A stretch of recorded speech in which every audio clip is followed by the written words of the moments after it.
everyone, it's Ellen. Tonight we're going to make some dessert. I had leftovers for dinner. I had my pork tenderloin and french fries and homemade applesauce for dinner, so I thought I'd make some biscotti for dessert. And this recipe is my sister Kathy's mother-in-law's, Connie Montesi. And it's delicious, and I've become famous for making biscotti, so a little shout out to my friend Lorna for reminding me to put this on here.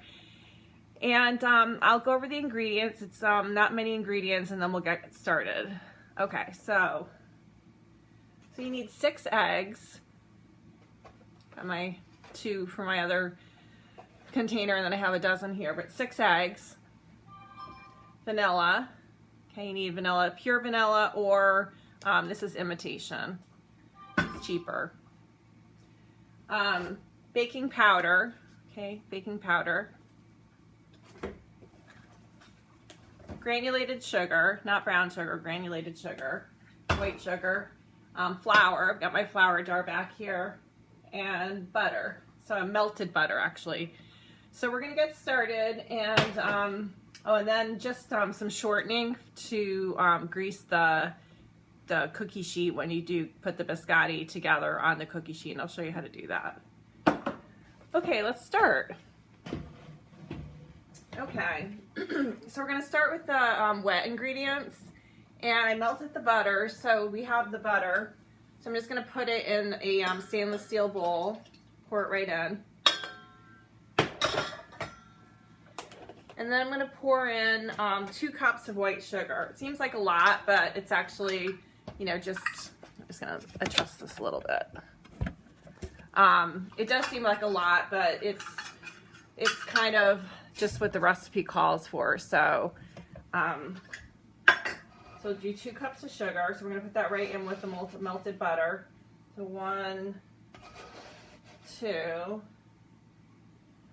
okay. And then 1½ teaspoons of vanilla. I have my measure. Here's a half. So 1½ teaspoons of vanilla. 1½ If you put a little more, that's okay. I always like it kind of vanilla-y. Okay. And then 6 eggs. So we're gonna break 6 eggs into there. So 1, 2, just watch out for shells. 2, 3. These are jumbo, actually. This one I just opened up, so it'll be nice and eggy. Okay, I did get a little shell in there. Got it out. There we go. Nope. There we go. I got it. Okay. Nope.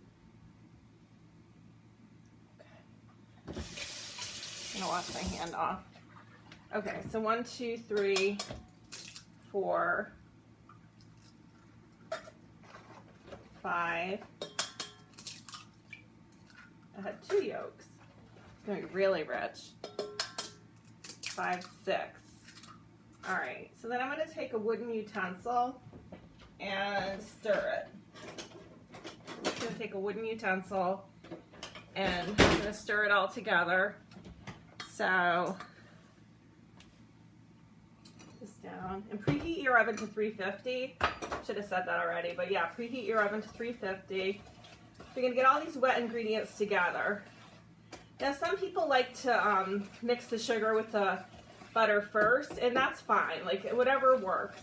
I had what do you call it? My sister had written this out for me, and I had it, like I've had it for so long that like some of the directions faded, so you probably do have to cream the sugar and the butter and then do the eggs kind of separately. So, but this all works. It all melts together and it'll taste good. So this is the eggs, the sugar, the vanilla, and the butter, melted butter. 3/4 of a cup of melted butter. So that's a stick and a half, right? Stick and a half. Okay.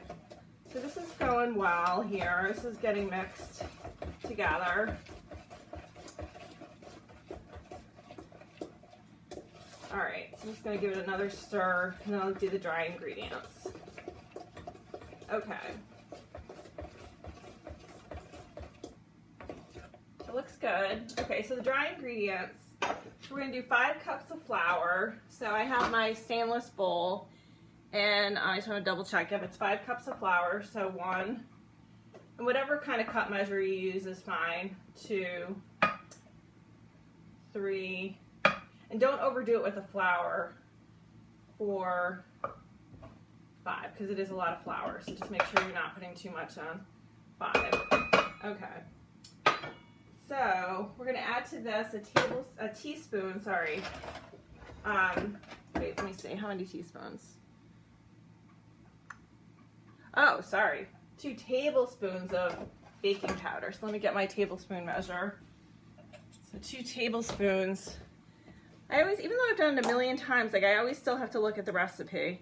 So 2 tablespoons of baking powder. And again, don't overdo it, but just make sure you put the 2 tablespoons, level tablespoons of baking powder. And it says to sift it, so you can either sift it or use a whisk. I use a whisk, and I just whisk the baking powder with the flour so that the lumps come out and it's kind of nice and mixed together. So that's what I do. I find that it works just as well as sifting. Sifting kind of takes a long time, but for you expert cooks out there, you might sift. So I just use my whisk. So it looks pretty good, all mixed in there.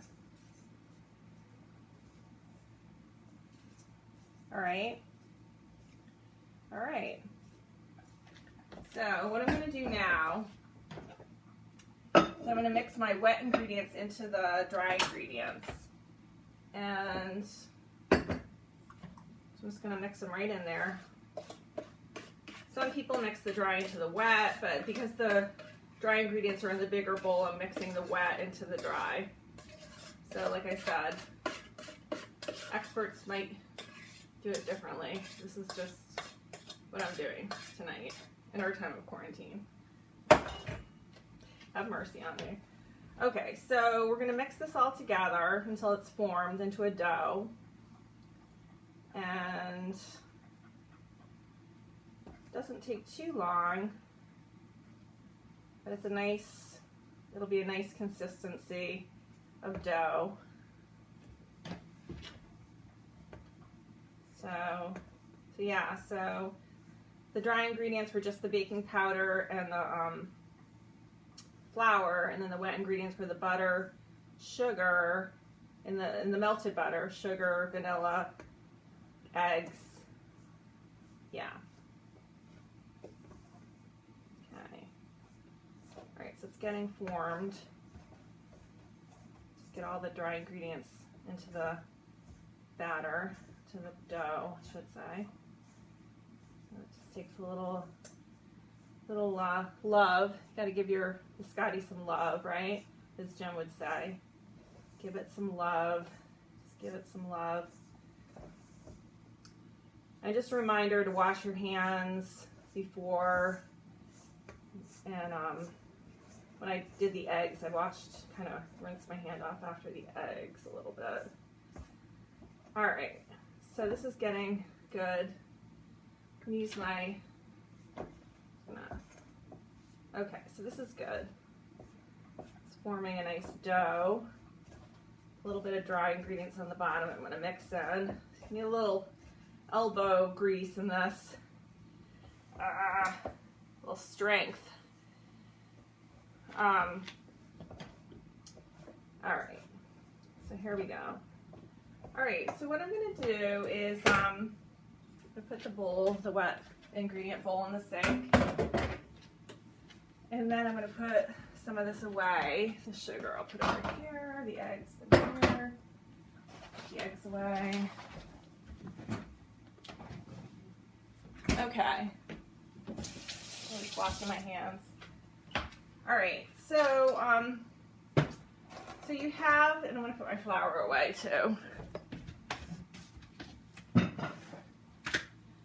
Okay, so I have my dough, and it looks kind of like this. Like it's all formed.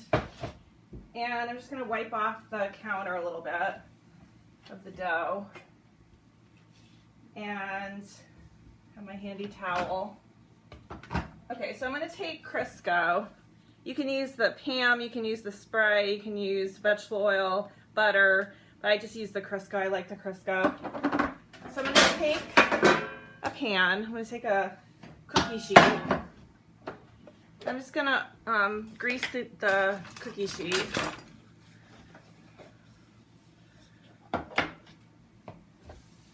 Okay, and then the way we do this, the first time I made it, I had no idea how to form the dough. So it's, there's a little trick, not a trick to it, but what I do is I kind of glob off, like I glob maybe one, two, like 2 globs of dough. Yeah, no, maybe 3. A third little one. Okay. I'm gonna bring it over here.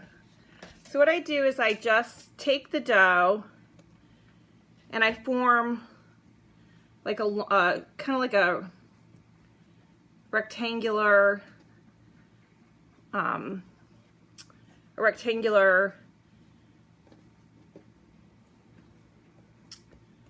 what do you call it, shape.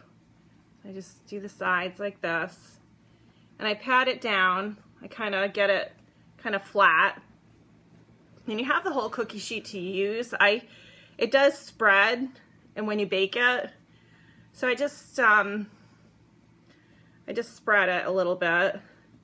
I just go like that to kind of get the sides in, have a nice shape.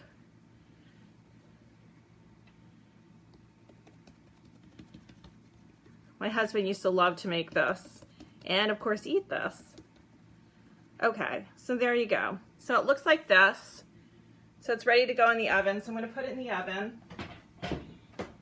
And I put it in for 15 to 20 minutes.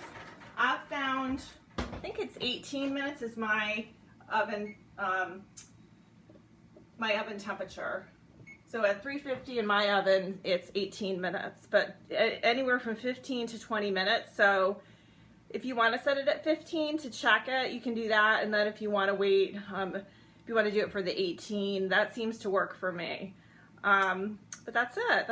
Here you have it. So I'm going to come back later with the finished product and I'm going to make some icing for it. All right, nice to see you. Okay, bye.